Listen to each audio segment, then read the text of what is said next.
There's no question that recently the market has been very bullish. And in today's video, we're going to be taking a closer look at some of the indices as well as gold and currencies. And I want to show you some of the sentiment indicators that I think are really worth paying close attention to right now in today's market. Let's jump in. Welcome back to the channel, guys. I just want to say as we get started here, if you are new, make sure to hit that subscribe button, hit the thumbs up button, and if you haven't already taken advantage of it, we are currently allowing people to try out our market software, the Edge Finder, completely free over this weekend. From now until Monday, you can access the Edge Finder completely for free using the link in the description down below. Try it out for yourself, see if these tools are right for you, and if you like them, consider purchasing and supporting our project in the future. Now on to today's video. So it's kind of crazy recently. If you take a look at the S&P 500, there has just been an absolute straight shot here to the moon. In fact, this little stretch here looks pretty insane, and it is kind of insane. The S&P 500 up 6% from these lows in just a very short 9 or 10 day period. I mean, that's a really quick turnaround for the S&P 500. I mean, at one point here, we were down at the peak about a 5% pullback, and that 5% pullback was all the market needed to get excited, to buy the dip and come rushing back in. This is evident of a bull market. Dips are narrow and very short-lived before buyers step in and push things right back to the highs. I did end up buying the dip here on the S&P 500, my stop loss below this structure, and I have now trailed my stop loss into profit to where you can see this little stop trailed. The actual trade is placed on the ticker symbol ETF SPY, and you can see here that I've got my stop loss trailed into profit, and we're floating a pretty good runner here. But I had a thought this morning. Just how excited is this market? And I figured I would show you what I found. Within the Edge Finder, there's a tab called Sentiment and Positioning. And for those of you who are trying it out for free right now, I would encourage you to play around with these tools. They're some of our most popular ones on the Edge Finder. Under Sentiment and Positioning, if I scroll down here, I can show you something called the put to call ratio. It's one of my favorite indicators that the Edge Finder showcases, and it's showing some really interesting stuff right now. The put call ratio shows you the volume ratio of people who are out there buying puts, which are bearish bets, or buying calls, which are bullish bets, on the options market. Now, this is an important indicator because it can showcase when the market is feeling a certain type of way. And in a way, this is kind of like when the market's getting in its feels about certain things, right? It's getting really excited or really scared. I like to use this as a bit of a emotion kind of level for the US stock market. And what you can see here is that when this chart is lower, this white line showcases the put to call ratio value day by day. And when this line is lower, all that means is that the demand for calls is very strong and the demand for puts is very low. Again, if you think about these two contributing factors, if there's a very strong demand for calls, this chart goes lower. And when there's a huge demand for puts, this chart spikes higher. So what you can see pretty obviously is that we have seen a very low level of put to call ratio scoring. And what that showcases is a strong demand for calls out there. Everybody is bulled up on the markets right now. And you can see the put call ratio even going really low here, right around the inauguration of Donald Trump. So optimism is very high right now. And why is that worth paying attention to?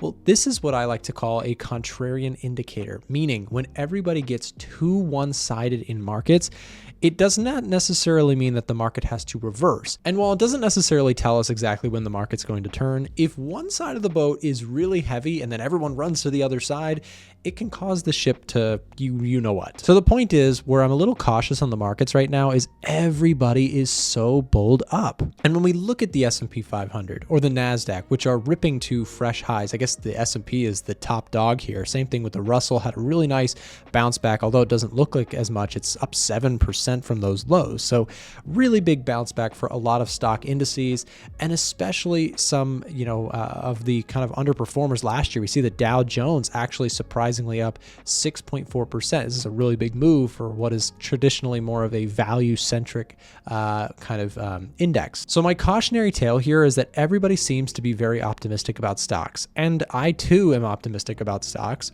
but when everybody is bulled up, it makes me cautious. So I continue to trail trail my stop tighter and lock in more profits on the moves that I'm in, with willingness to get out of the way if this chart does truly reverse, because I think that the reversal could be pretty violent. And again, I'm not saying, let me clarify, I'm not saying, oh, this is the point where it's going to reverse and go lower.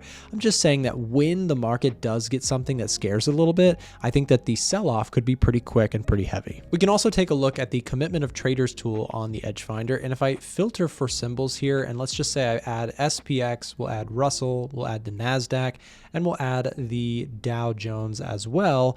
When we add these 4 charts here, you can see that most of them, like the NASDAQ and Dow Jones, are slightly more bullish than the other ones in terms of institutional positioning. One important chart within the Edge Finder that is really useful looking at is the AAII Investor Sentiment Survey. If you're somebody who trades indices, this is a very important one to take a look at. This shows you a survey of investors and asks them how bullish, bearish, or neutral are you feeling about the market right now. And what you can see is we had a huge jump in bullishness right in the last reported number here.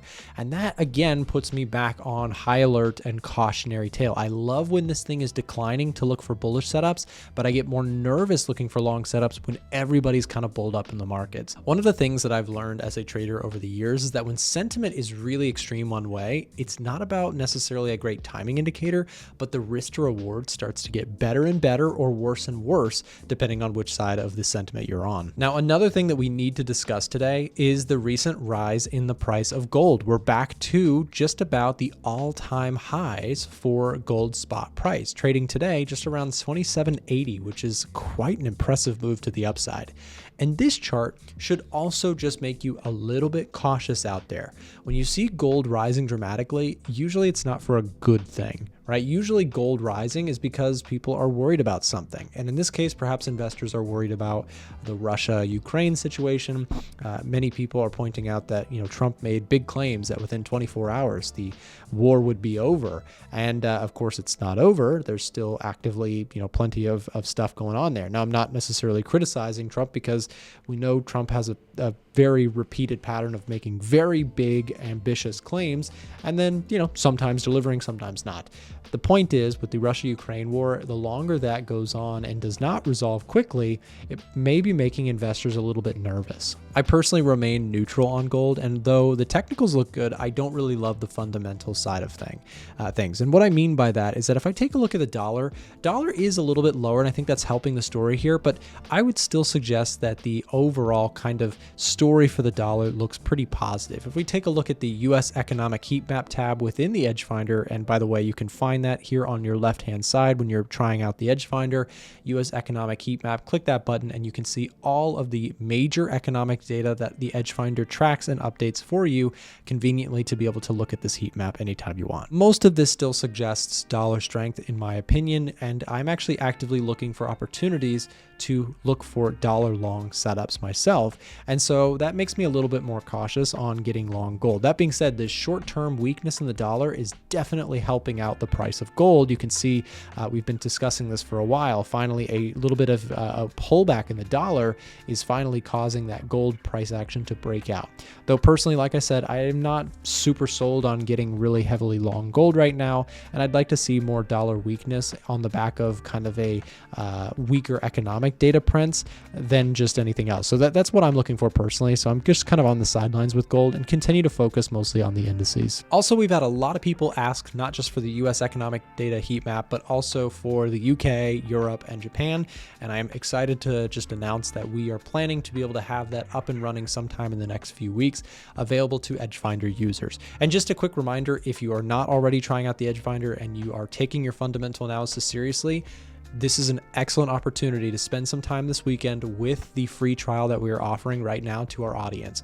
Again, that link can be found down below in the description, and within 1 minute, you can be playing around with our tools and data to see if it's right for you. Today on our live stream, Kenzo and I discussed some really key stuff happening in the geopolitical world, as well as what's happening with the Trump administration. Check out some of these clips here from today's show. Inflation has been rising once more in the last few months. So we're up to 2.9% inflation CPI year over year. And that does pose some issues, right? So we want to see inflation in order for the Fed to really, cautiously go from holding rates steady to cutting rates once more. They want to see inflation fall. And we got down to 2.4% and bottomed out. If we could go back to that 2.4 and get down towards that 2%, that would be very, very positive for risk assets, especially stocks, cryptos, etc., because that would give the Fed the room, the green light to cut rates. I actually think that if the Fed were to cut rates just because the president demanded it, it would actually really seriously it would question the Fed's decision making. You again, like you said, I think that would be a misstep or a mistake to cut rates just because the president said, "Hey, you should cut rates." Right? The Fed has a job to do, and it's different than the president's job to do. Exactly, and it can also backfire because they might cut the rates. 2 months later, inflation skyrocket again, and that will be something very bad. And I think you will still complain to them again. But I think for now, the best way that you can do is to try to stop the wars, try to slow down with the tariffs, because the dollar was actually already, it was going down. If you checked last week, economic events, they were all actually slowly cooling off, which it was good. Retail sales, CPI, PPI, they were all cooling off, which is good. So maybe next month things will be continuing like that, which means he doesn't really have to say anything. But for now, unfortunately, he always gives the speeches. Some of them, they will trigger the dollar to be stronger. Some, they will be good. But I think the best way is unfortunately, you can't tell him to stop talking. But I think at the moment, economy was actually performing very well and inflation was slowly cooling off. I think maybe around March, it's where we will see some good news maybe. Yeah, no, you said it well. I think there are things that he can control more of, like, for example, negotiations with Russia and it seems like there's already been significant progress in the Middle East, which is great. There was, threats from Trump before he was even in office. He said, if you don't sort that out, we'll be over there with whatever. He basically made a big, stick reference, like the Ronald Reagan days, basically just kind of, if you don't sort it out, we'll come sort it out for you kind of thing.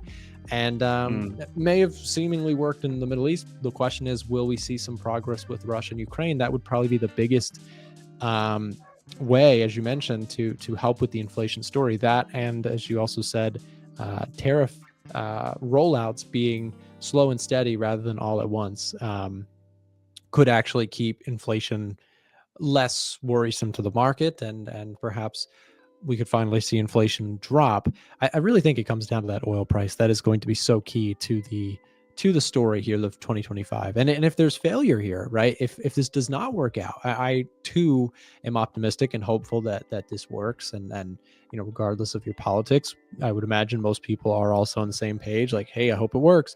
If it works, right, the markets will cheer. And if it doesn't work, if there's missteps, if there's stuff that falls apart along the way, if inflation has a strong uptick, right, if inflation bottoms out, we could seriously be in another painful period for markets. So it's all about this inflation chart as far as I'm concerned for 2025.